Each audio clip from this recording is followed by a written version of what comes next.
के कुंवर भाखा, छत्तीसगढ़ के कुंवर भाखा जांगर हमर लोहाटी है।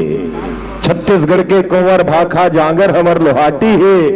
दया धर्म के घर अंगना मां मया पीरी तो रवाती है।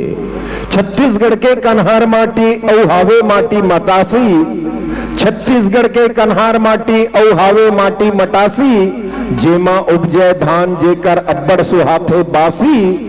साग के राजा जीमी कांदा औ अमसुरहा कढ़ी है, हम सबला सुहाथे संगी, ऐसन बोली छत्तीसगढ़ी है, ऐसन बोली छत्तीसगढ़ी है।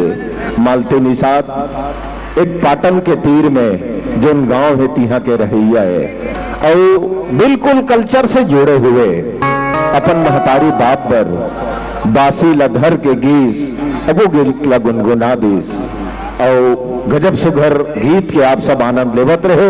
और यही तो हमार छत्तीसगढ़ महतारी भाखा के सार आए, पोट भाखा आए, जो हम आप सब पसंद करथन, सोनथन, गुंथन, संगवारी हो। मयारुक अपन पिरोहिल के तीर में जाके मया पीरित के जब गोठ लगोठिया थे और ऐसे मया के मुस्की बंधना मां जब गठिया के मया ला बांध लेते तो ओकर बातें कुछ अलग रथे।